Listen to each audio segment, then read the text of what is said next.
Hey guys, welcome to another GameXplain discussion. I'm your host, Andre Seegers, and this time we're again joined by Derek Bidner and special guest Ash Paulson from Game On to discuss a confirmation that Ike is returning to the battle in Smash Bros. Wii U and 3DS. So let's get started.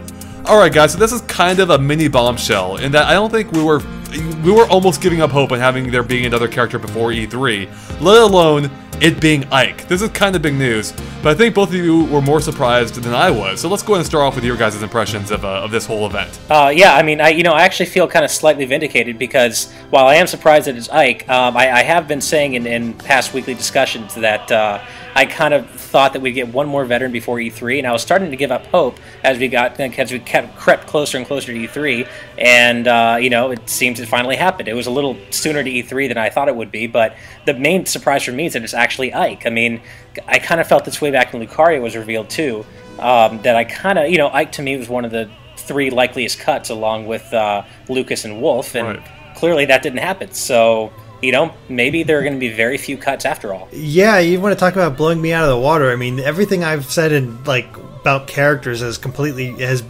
proven to be completely wrong so far. So I'm batting 1,000. But yeah, I mean, I was like Ash at this point. I did not think there was going to be any more character reveals. We're very close to E3. You'd think they'd wait for all of it, then. But we got one more big one, and Ike is a pretty key one because he sort of upends everybody's expectations. Right. Because the whole pattern for past Smash Brothers games is, Marth and one other Fire Emblem character. Right. And to have both Marth and Ike return, that's kind of a big deal and puts, the whole question of a potential Fire Emblem Awakening character into question. It does, yeah, because we mentioned before in our previous discussions that we were pretty confident that there was going to be a new Fire Emblem character here, and I still think that's entirely possible. But it does raise a question of whether that will happen, and if it does, who will that be? Because it does mean there could potentially be three pretty similar characters, especially if they go with Chrom, which seems to be the fan favorite, really, if you will. Do you think they'll end up with three Fire Emblem characters here, or what do you guys think they might end up doing? I don't know. I mean, I think it's possible. It's we do have that Gematsu leak where the leaker has been 100% accurate so far, and Chrom is on that list. So right.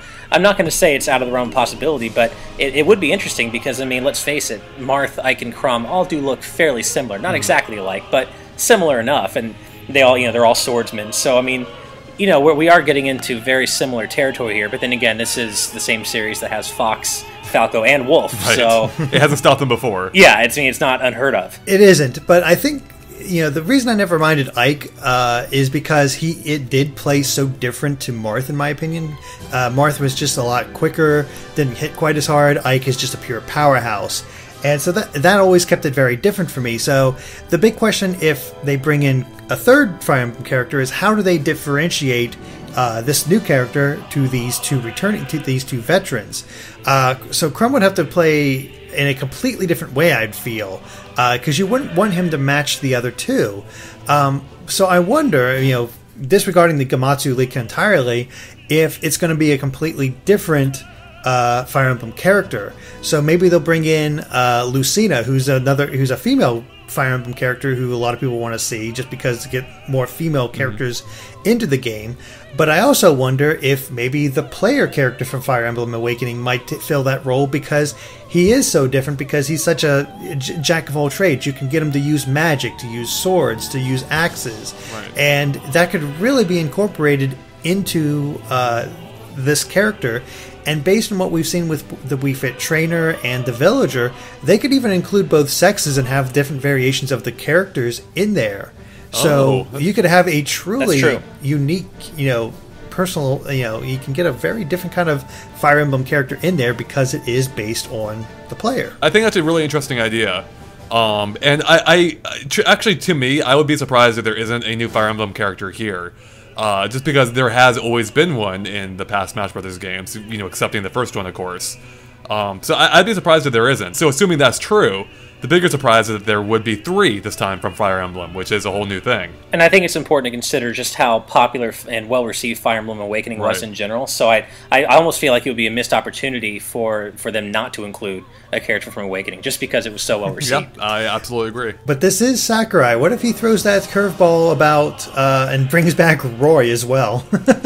Oh, right. That's a good one. I guess for me, that seems unlikely. It's possible. I mean, it's Sakurai. Who knows anymore? But I would lean toward them bringing back a new character exclusively, as opposed to another returning one, and maybe another new character in addition. But at this point, I'm leaning toward just another new character. Yeah, if anything, I kind of think this seals Roy's fate. I mean, Roy, to begin with, was kind of the stronger, weightier counterpart to Marth in Melee. And now, I always kind of saw Ike as a replacement for Roy in Brawl, and I don't know, I just don't see Roy and Ike coexisting simultaneously. Roy, was a fine character on his own in Melee, but he was in there because he was in the newest Fire Emblem game. So it makes sense that they kind of push him aside, especially since Ike has 2 games to his name. So I really don't think Roy will ever see the return of Roy. Alright, so we covered the Fire Emblem characters now, but let's talk about Ike himself a little bit. And based on the screenshots, it appears that he functions pretty much exactly as before.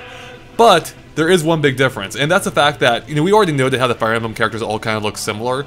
But before this discussion, I went back to Brawl to take a look at, to compare Ike from that game. And here, he looks quite a bit different, and that's because he's being based on his Radiant Dawn appearance. And as part of that, he's gotten a lot more muscular. He's basically gotten the Chris Redfield treatment here. Yeah, I've kind of adopted the Ike Redfield nickname for him. Which is awesome. Because he's been lifting. He has been, yeah. Totally has been. Which I think is a very smart change, just because he is such a powerful character in Brawl. One of the more powerful ones. Almost every attack is pretty damaging. But yet he looked like a weakling in that game. So now that power is being conveyed through his physical appearance. So I like it. I think it is a smart change. It's not it's not quite as absurd as Chris is. It's not, he's not all roided out this time. I think it's a very fitting change for him visually. It's really cool that they decided to take this route, because he is one of the few characters that has changed and grown from one game to the next, and for them to incorporate it is just really kind of cool. Plus, as you've said, it does fit his demeanor a lot better than before. He's tougher, he's gruffer. He sort of you look at him and you think, this guy is powerful, and it's all fully conveyed. And I don't know, I just really like this design.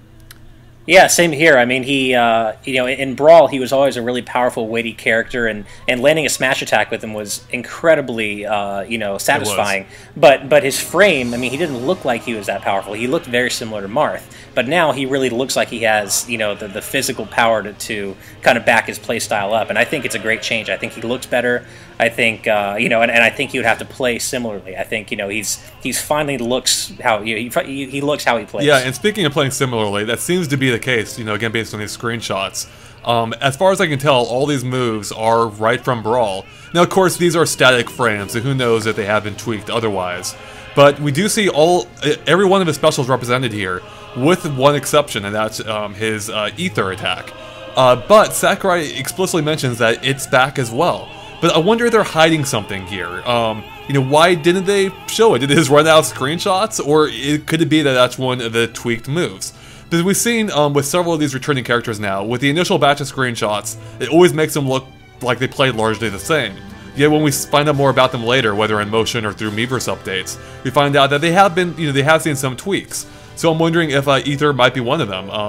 What do you guys think? Is there anything you want to see changed about Ike? Yeah, I mean, I wouldn't be surprised if Ether is getting a few tweaks just because they haven't shown it yet. But beyond that, no. I think Ike kind of felt and played kind of how he should in Brawl, and if anything, kind of his new look just backs that up even more. I mean, maybe make him even a little more powerful, a little slower. But I mean, he's already pretty slow, so maybe that's not even necessary. I think he already felt sufficiently weighty and powerful in Brawl. Yeah, it seemed like a pretty good balance to me. They made him any slower, it might be too close to Ganondorf territory, in my opinion. Yeah. Yeah. I mean, overall, he really came out of the gate just strong. Players connected with him. He is just a really great character, and so, as I said before, different from Marth. And, we said all these other attacks are coming back, and I really believe that his final smash will stay the same as well. We talked about everybody's final smashes and whether they'll stay the same or change in an early discussion. And I think in his case, it's going to stay the same. The Great Aether was such a great attack, great final smash. It looked powerful. It hit hard. And even if you missed the guy that you were aiming for, and as long as you got one of them and got it activated, the slam down could even affect other people and take out even more of them if they were unfortunate enough to be underneath you. Right. So just a really great attack overall. Love to see it back. Overall, I can't really think of any major changes that Ike would need. Now, that being said, Ike was not one of my favorites because I like the speedier characters, but as a powerful, weighty character, he's just about perfect, honestly. Yeah, he's one of those characters I preferred using in like 3 and 4 player matches. Just like run in there and like just do some smash attacks and see what happens, right?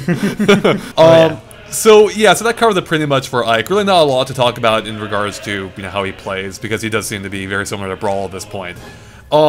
But I do think there is something else interesting here, and that is what it could mean for the rest of the roster. Because I think a lot of people, including us, did assume that, Ike would be replaced by a new Fire Emblem character.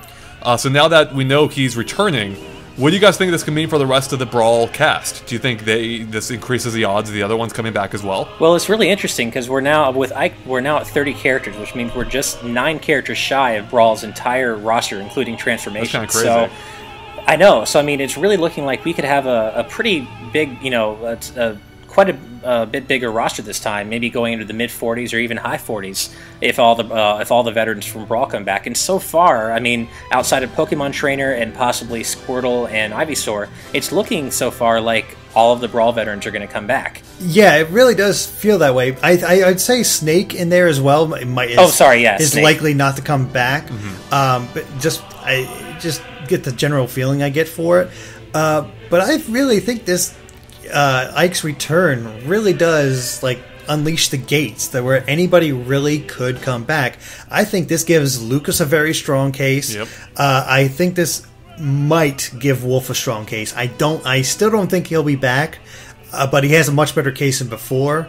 And I mean, who knows? We could see Rob back and Mr. Game & Watch. I mean, there's very few I would cut from Brawl. So Game & Watch better be coming back because he's my main. I mean, this does kind of throw a wrench into the works. I mean, it does. I think it does strongly, hint, or suggest that more of the returning characters might be back than we think. But then again, this could mean nothing too. This could be a one-off, and maybe it doesn't affect anything. I mean, that's the thing with Sakurai. You have no idea what this guy is going to do. So it's true. I mean, there's definitely been a pattern established here because, I mean, before people were saying that Lucario was one of the most likely to be cut and replaced by a returning Mewtwo, and then sure enough, Lucario's back. Yeah. So now with Lucario and Ike, I mean, really, like you said, all bets are off and the floodgates have been opened. I mean, really, I agree with you, Derek, that Lucas is a very good possibility now. And Wolf maybe slightly less, but I still think it's very possible at this point now. Yeah, no, I'm with you guys. I think there's a strong chance we maybe see more returning than we initially thought. Especially because a lot of the grunt work has been done. I mean, granted, they are tweaking these characters a lot. They do have to redo the models. But the base work is largely done. They have the movesets. It's just tweaking from there. And that is a relatively easy way of making this roster bigger than before, just by bringing back as many characters as you can, right?